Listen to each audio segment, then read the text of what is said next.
Hello, Comcasters. I'm Perry Williams, and welcome to a very special employee edition of Sports Weekly. On Sunday, August 12th, 2016, from all throughout the area came together to face off in the 2012 Comcast Greater Chicago Region Softball Challenge. Sunny skies and pleasant temperatures greeted the players on the fields and the fans in the stands. Let's head to Central Park in Bolingbrook for a look back at a wonderful day. Today we're here for the annual Comcast Greater Chicago Softball Challenge. It's always a fun event, and we have 26 teams out here, about 300 people out today, lots of family and friends, and you know, it goes all day. We start at 8 o'clock in the morning and we go to 4:30, 5 o'clock at night, playing for the trophy and the bragging rights to come home with a victory. I'm Joey Maurer. I'm out of McHenry. I'm a Comtech 4. I've been with Comcast for almost 9 years now, and this is the first I've actually partaken in this event. It's, as you can tell, it's awesome. We randomly select the teams. We try to pair them up as best we can. One-on-one competition, one win, and you keep on advancing to the next round and let the best team win. Yeah, we came for some revenge. We got to take our trophy back again. We come out to play. We got some big sluggers on the team. Everybody hits, everybody fields. That's what it takes to win. One of my coworkers, she asked me last year if I wanted to play, and I guess a majority of them have already been on the team. They've played more than just a couple of seasons, so then I just ended up being part of the team. We don't really have true tracking of how many years this is going. We think we're about 18 years in a row now that we've put this together, and it's very competitive. Last year Springfield won, or Homewood won. The year before that Springfield won, and there's always a competitive nature in going back and forth. We lost a couple of our big lefties, but we got a couple other guys. We got a guy from Decatur, a guy from Bloomington came with us. So we're looking pretty good, I think. Last year we won the first game by forfeit, but then we played and we struggled. This year we were coming in expecting to win more than one game. It was our goal, and we ended up falling short. It's a fun atmosphere. It's all volunteers. Everybody, umpires, the scorekeepers, the grounds crew. It's all volunteers. Just trying to have a fun day for the employees to just have a competitive balance and be able to brag in the morning of who beat who.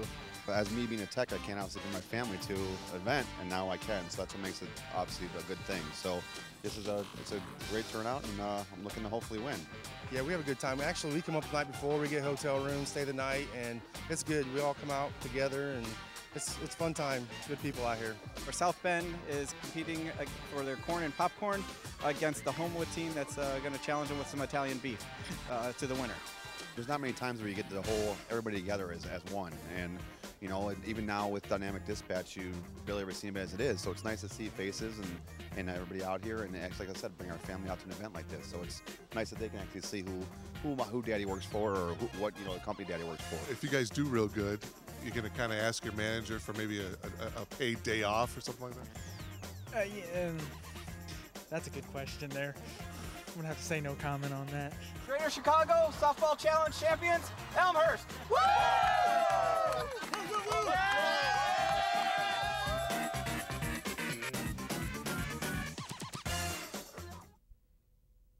After a full day of hot dogs and home runs, two teams were left standing. Facing off in the final were Elmhurst Crossroads and the defending champion Homewood. So a good day, plenty of good food, great fans for all the action, and the players were ready as well. First batter of the game is J.R. Combs of Homewood. The lazy fly to left, and you'll never know, but it's dropped.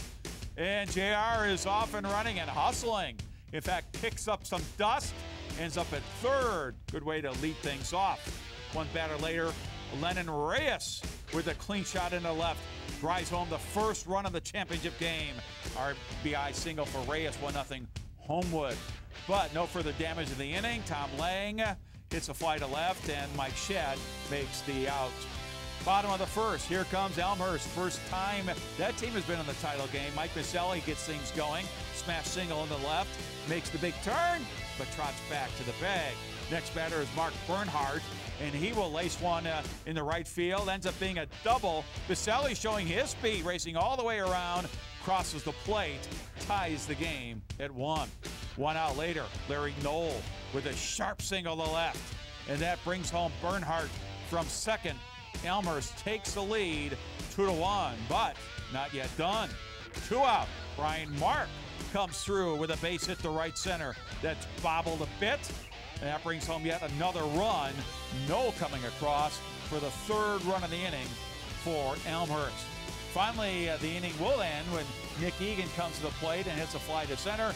This one is indeed grabbed for out number 3, but it's a 3-1 lead for Elmhurst. Now we go to the bottom of the third. Maselli, top of the order for Elmhurst, leading off again, steps into it.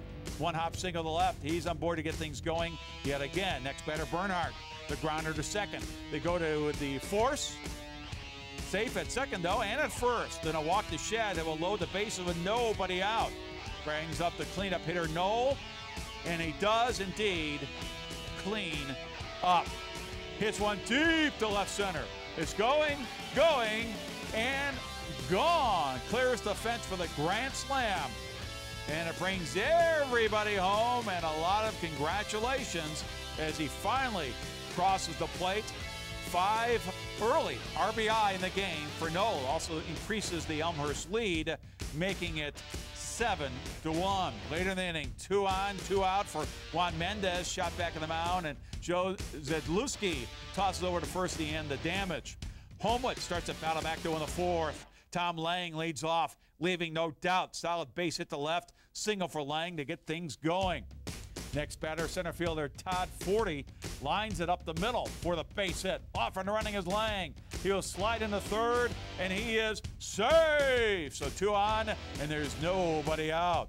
Articella at the plate now. He comes up with a grounder. They get the force out, but Lang does come in to score in the fielder's choice. Second run of the game for Elmhurst. First baseman Lance Gunter trying to get more. Instead grounds to short. Steps on second for 1 over the first. Double play. End of the inning. So they only give up 1 run in that part of the frame. The rally continues for Homewood in the 5th. 1 out. Jeff Hack laces one right down the left field line. This is going all the way to the fence, and he will hustle around second, and he will come into third. Standing up. He has to duck. Watch out. But he is safe at third. After a walk to Combe, Matt Rudolowski comes through with a single to left. That brings Hack home from third for the RBI as Homewood continues to battle back in the ball game. Is now 7-3. Big play here, though. Reyes, the deep fly to left center. Great catch there for the out. And now they're able to double up Rudolowski for the double play. And that would end the threat and end the inning for Homewood. Elmhurst comes up in the bottom of the 5th. Antonio Reyes aboard. The ground of the short. The throw to first gets away. And look at the head first slide by Reyes. Real dust up here. Time to get up. Worry about the laundry later. Eventually 2 more runs to score in the inning. Now the Homewood 6. Zedluski leading off. The fly to left. And Shad, a leaping grab. A little banged up. In fact, he would be moved to the catcher spot after that grab. Homewood not going down without a fight in the 7th. Hack with a single to left. And there'll be a play at the plate, but Gunter is safe. And another one would score late in the inning on a sac fly to make it 9-5. But it all comes to an end. Rudolowski, the batter. And he comes up, the grounder to second, over to first. Final out of the ball game. And it's time for the celebration to begin as Elmhurst captures the Greater Chicago Region Softball Challenge and get to hoist the trophy. Well, Larry, all afternoon you guys played so well. What was the key to your success today? Defense. We played good defense. We hit the ball real well. Going into this championship game, I mean, they defending champions, yet you guys seemed really poised and ready to take after them. Yeah, we had good rest, and we had, like I said, good defense. They got tired on their last game, so we took advantage of them, and it was a good night, good day. What was your approach on the mound? I mean, I noticed that you threw a couple of knuckleballs against those guys. Yeah, well, don't throw to Reyes. That's what I'm going to do, not throw that guy. So, but it's just throw strikes and let the defense play. Back to the 3rd inning, when your approach at the plate, when you had the bases loaded, looking for a first pitch in particular? I hit the ball hard. That's what I was looking for. So I hit the ball hard, it went over, so it was good. It was good timing for it. Question now is, can you hold this team together for next year? Absolutely. Absolutely. We'll be back. Congratulations. So congratulations to both teams for a good championship game. Elmhurst coming away the winners of the 2012 tournament. Well, that wraps up this year's special employee edition of Sports Weekly. Congratulations once again to Elmhurst Crossroads for capturing this year's Greater Chicago Region Softball Championship. Until next time, I'm Perry Williams saying, Thanks so much for watching, and so long, everybody.